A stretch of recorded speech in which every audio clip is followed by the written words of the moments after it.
Sure, yeah. No, thank everybody for being here today. It's almost hard to believe that November is upon us. And I heard on the radio yesterday, they remember when games started December 1st and we're going to play November 3rd. So a lot has changed in college basketball, not only with the portal and NIL, but the timing of the season. And so it's definitely upon us. And I think this group of guys is really excited to get to play. I'm very much looking forward to seeing how they respond early on. I think that one of the things people don't take into account with college basketball now, with almost every program having so many new players, and this is the first year we've had more than 4 or 5.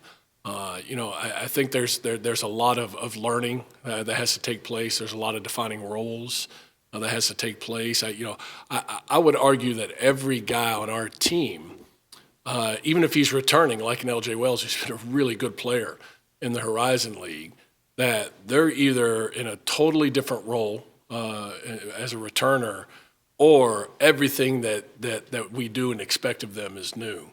And we make no apologies here for being very demanding in how we coach them, and for the standard that we set for how we play and what our expectations are.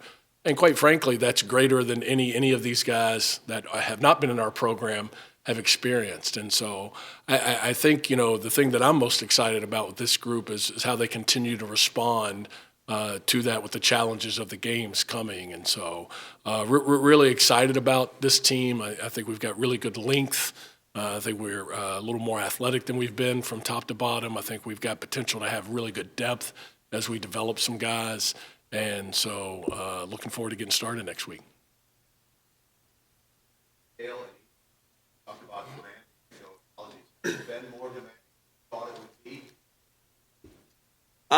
Not really, I don't think. Definitely when we talked about in our video call, it was like, I'm going to coach you very hard and I'm going to make you a better player. So, I love it. We brought up a good point yesterday. Coach Sy brought up, look yourself in the mirror and ask why you came here. And that's why I came here, to make myself a better player on and off the court. So it just means they care about me, and I like that. So it's good. Yeah, I agree with that. Like what he said, it's the reason why most of us came here is to be in a winning program, and we want to continue that tradition so that we can win ourselves and get better.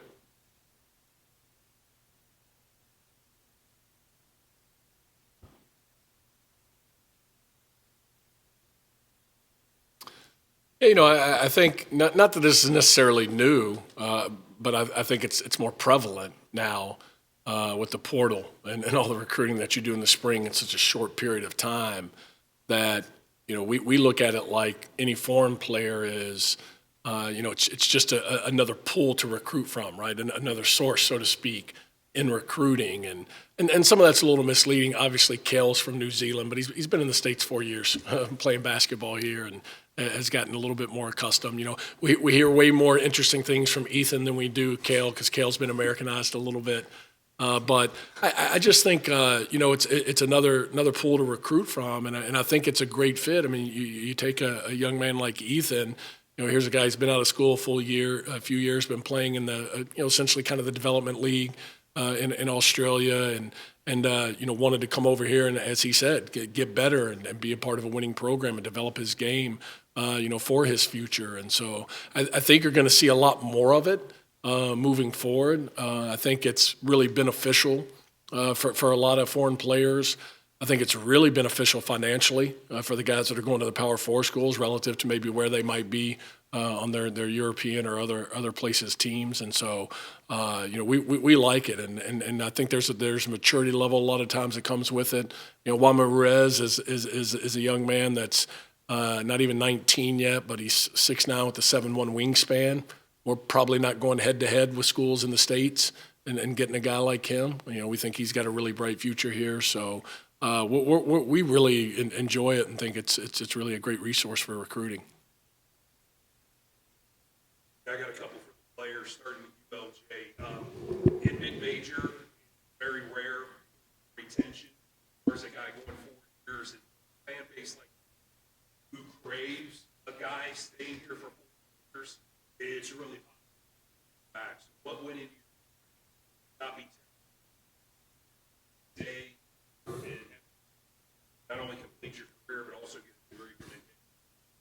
Honestly, I had no thoughts of, entering the portal. Reason being, like this is like my second home. I love my coaches. I love the team, things like that. And we have a culture of winning, and we didn't get the opportunity to do that last year. And so that's just something that kind of left a sour taste in my mouth, and I didn't want to, leave on that note. I wanted to come back and, bring this team a championship. And then before I go to those two guys, Coach, I talk about roles changing. And you both can talk about that, Coach. What do you see out of LJ here as far? For me, definitely a bigger leadership role, I would say. I know what it's like to be in this program. We have a bunch of new guys, and I've seen what it's like to win, what it takes. So, kind of showing the guys, whether that's me telling them or leading by example. But yeah, like that leadership role, and then, just being a more important player on the team. You want to follow up on that? Yeah, I think, LJ touched on it. He's one of the few guys that's been here. He's the only guy in our program, along with Mitchell Minor, our walk-on, who has experience winning a championship. And so he's seen what goes into that and what that takes. And I think that he is becoming more vocal as a leader. He's doing a terrific job of setting the example every day. And I think from a basketball standpoint, when we talk about different roles, most people automatically assume – fans and sometimes media, though I think the media is much more savvy than a lot of fans sometimes, that just means points and rebounds. Well, he's going to average more, right? He's going to shoot more. And he probably will, but to me it means more of a level of consistency. I mean, this is a guy that had, I think, 4 double-doubles last year. At times, looked like he was as good as anybody in our league at his position and what he does. And so is he going to average a double-double? I don't know. But, a level of consistency with that, that when we say increased role, we're really just talking about a level of consistency of what you can do. One of the things that's exciting to me about this group is we don't have a Dantez Walton. We don't have a Marquez Warwick type guy that you just know if you throw him out there, the numbers are going to flow and the big plays are going to happen over and over again. But we've got a lot of really good players, and I think LJ with consistency can play like one of those guys. And so when we say increased role, I'm talking more about the consistency of that and the overall impact, as he mentioned too, in leadership and the way he plays. As far as Kael and Ethan go, you're from New Zealand and Australia, so you're practically neighbors, right? Yeah. I mean, you got a little bit of that in common, but I want you to talk about your story of getting here. We kind of heard Ethan up in Kael. How did you end up here? Obviously, about you being in the United States 3 years old. It's kind of each of you was starting. What was the process to get you here? So I came out of high school and went to an NAIA school in Montana, Rocky Mountain College. I was there for 3 years and then transferred to Montana State Billings, a Division II school. And then because of the new waiver rule with the NAIA doesn't count for so years, I got one more extra year through the waiver and ended up getting an opportunity here, which I'm very thankful for. Coming here straight from Australia, as far as from you getting to New Zealand to Montana, how was that process? Yeah, that was interesting. I kind of did a similar thing to Ethan. I graduated high school in December 2020, and then I moved down to a different city to play for the development league in New Zealand that's equivalent of Ethan's, and won a championship with them, and then through that got exposed to some of the coaches here and ended up going to Montana. Then Ethan, go ahead. For anybody that didn't already from Australia to Ireland. Yeah, so I in 2022 I moved to Canberra, which is Australia's capital, and I attended the Australian Institute of Sport, which is like the hub for all the best Australian players to come and train and get prepared for college. But me being a very home boy and loving my family, I decided to go back home after graduating and not go to America for college.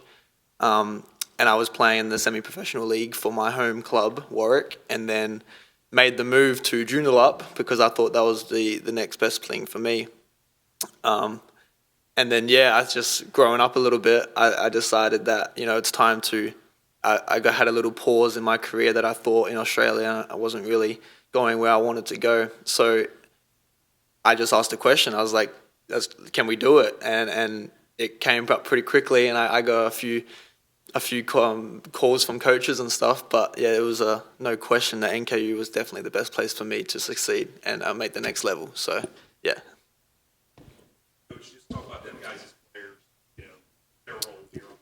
Yeah, I think starting with Kael. Kael was his position, his type of player was our number one priority in recruiting. We just feel like with the way that we're playing offensively, especially now, a guy that can play inside out, has great versatility, can really impact our program. And losing Trey Robinson from Hamilton, Ohio, we just thought we'd go get another Robinson from a place called Hamilton, just different country. I think you saw Trey's growth last year in terms of his impact with some numbers and some of the games he had, and that position is really important to us. So Kael was a very quickly a high priority to us, and when we knew we needed a playmaker, and we knew we needed a guy like Kael, and so when my way of recruiting, especially in this kind of quick, portal. Some days the cycle's 7 days. Some days it's a couple weeks. Is if I like you, I'm going all in. And so I was on a plane pretty quickly, a very expensive flight to Billings, Montana, which took forever to get there. And spent the day with Kael and kind of laid out our plan and our vision for him. And we're fortunate, and he picked us over Stephen F. Austin, which is a really strong mid-major program, has great facilities, a way better facility and situation that way than us. I mean, we still don't have a second gym to practice in here at NKU. They've got a beautiful, gosh, I don't know what they tell you, $20 million facility or something that they use. So, I think it was a good match about the right things. And then Ethan was very similar, just, no plane trip. As soon as I saw the film and looked at the numbers, his game speaks for itself. But I think this young man brings an energy that really impacts winning. I think he's a guy that elevates others and makes people around him better. In addition to that, he can really play himself and go get some baskets and score the ball as well. And I think what's really exciting is both of these guys have a lot of room to grow and get better as players. Some of that's mental, right? Some of that's their approach. Some of that's basketball specific. But I think even more exciting than that in terms of fit, and this is the hardest part to me in recruiting in the portal. This used to take, 3-4 years. I still talk with guys I coached, 20 years ago, a lot of times as an assistant. I recruited those guys for 4 years. Literally would start sometimes when they were freshmen. I mean, I knew their cousins' names. I went to a birthday party. I mean, you name it. And now it's very short. And so you're trying to match up, I think, similar values in terms of what both want. And our recruiting pitch is not sexy at all. It's very to the point. It's very, we're going to coach you hard. We expect to win here. And by winning we mean championships. And we're going to demand a lot from you. And when you find two guys like this, that's what they're looking for and are willing to do it, that can also really play. For as a coach, we consider that a real win in recruiting, especially in today's portal era.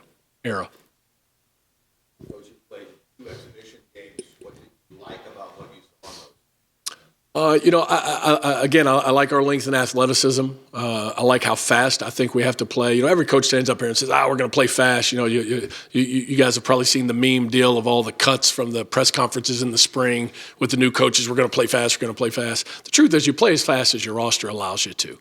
Right, from a talent and athleticism standpoint. And we actually have a group that can play really fast. A big part of that is I think our passing and our skill level is improved. More guys that can make decisions and reads. Kael's going to play the 4 for us. Might be next to Ethan as good a passer as we have. Tate Dozier's a really good passer. I think L.J. Wells may be as good a passing big man as there is in college basketball. And so there's some things like that have been really encouraging. As you might imagine, knowing me a little bit, Jim, and just given the time of year, we got to get a lot tougher. I mean, a lot tougher. And we've got to value defense and rebounding at a much higher level. And again, I think in part because it's going to have to be collective. Chris Brandon from years ago is not out there where, okay, there's going to be 10 rebounds every night. I think LJ can maybe come close to that for sure if he sets his mind to it. But I also think collectively we could be a very good rebounding team because we've got a little more length on the perimeter and some guys that can go do that. Dan Goretzka could be a really good rebounder from the guard position. Tay Dozier could be an excellent rebounder.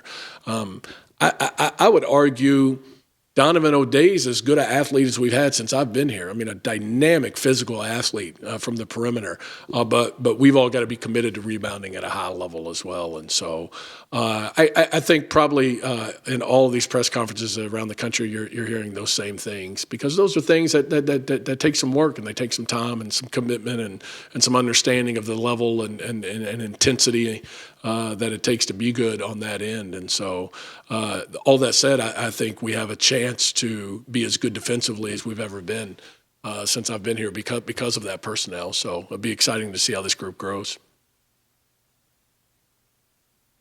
Hey, Ethan, when you run into somebody maybe you went to high school with and they say, who the heck are you?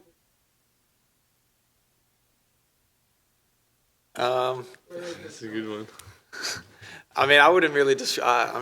This is the only place I've been to in America, so I don't really describe it as where I am. I describe it as a place that benefits me, that I'm at the right place. I think with the coaches we got, the family-oriented team we got, I think I'm at the right place for me, no matter where it is in the country. I think I'm just at the right place. That's how I describe it. Yeah, I think it was a little harder to describe where I was when I was in Montana. Yeah. Here it's pretty cool. A lot of people ask me like what it's like, and a lot of people don't know the geography of America from people back home. So I have to tell them it's like right in the middle of the country on the eastern side. A lot more people, obviously, compared to Montana where I was at. Yeah, just like what Ethan said, it's a place that really benefits both of us, and I think a lot of people on the team. Just the environment that we're in as well. I would say, Don, to add to that, we're learning a lot too, right? Like, did you know Perth was so far away from the rest of Eastern Australia? It's like a 5-hour flight, right? Yeah. I didn't know that. I've been to Australia. I didn't know that. I didn't know New Zealand was technically 2 islands, right? There's a north and a south. Kael's from the north, and so I think along those lines too, something that's gotten lost in college basketball, maybe especially here, as Brady touched on with what our people value. Like, I think we're still doing what people love about college basketball, especially at Northern Kentucky, as good as anybody in the country. You look at our team, and we're literally international and incredibly diverse. We've got guys from all over the place and all kinds of different backgrounds and family situations and educational backgrounds as well. They're all going to graduate. And you guys know how I know that, right? Because every player we've ever had has graduated. We have a 100% graduation rate. Carried a 3.0 team GPA last year. We do a little bit of winning along the way. And these are all really high character kids that, represent us so well off the court, and hopefully we're impacting them for their future. And in basketball, we focus a lot on what that means for professional basketball, right? Like Michael Bradley almost had a dang near triple-double the other night. That's a guy that had no chance to play professional basketball before he came here. That's great. And that's a big part of it for us and a big part of our focus because that's what these guys want, right? And we're trying to help them reach their dreams. But we're still doing the old college student thing. They just might not stick around as long, right? And they're going to get some money in the process, which they should. They should get. And so that would be one of my key things and messages to our fans is that we're still doing the same things that you loved about, Northern Kentucky University when Coach Shields, the legend, was here. We're trying to help these guys be better players and better people. They're getting educated along the way, and they're the kind of guys that you want to be around. And so hopefully people will see that as they watch us play and come out and support these guys because it's a really good group. Challenge system, how you will utilize that Say it again. challenge. Jim is really interested in the challenge system. It's a new rule this year where we can challenge. It's much different than the NBA. We literally had the official supervisor here yesterday. It's really not that big a deal. We can only do 3 things, a goaltend and out of bounds if we want to, or if somebody is in the arc on one of those foul calls. And so that's really all there is to it. If we have to have a timeout in order to do it. If you win it, you get another challenge and you get to keep your timeout. If you lose it, you're out of challenges and you lose your timeout. So there's a little bit of strategy, gamesmanship to it, like probably not do it on a ball I know went out of bounds on the other team 3 minutes into the game, right? Because who cares? And so, there's some stuff like that that's got to be taken into consideration. It's depending on the time and scores. Do I feel like my timeout's more important or really having the ball? Or, is it LJ's 4th foul or 5th foul? And we think he wasn't in the arc. In fact, we did challenge one in our exhibition in Dayton and were successful because the defensive player was in the arc.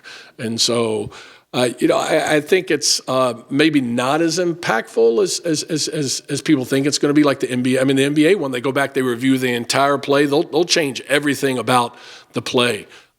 This is not that, but something that we can use. And really the only goal of it is to speed up the pace of play so that they're not checking the monitor all the time. They're not going to be checking the monitor every time a ball goes out of bounds in the last 2 minutes now. How much on that factor, will the video equipment at every place you play same so that you same ability to? That is a true veteran question right there.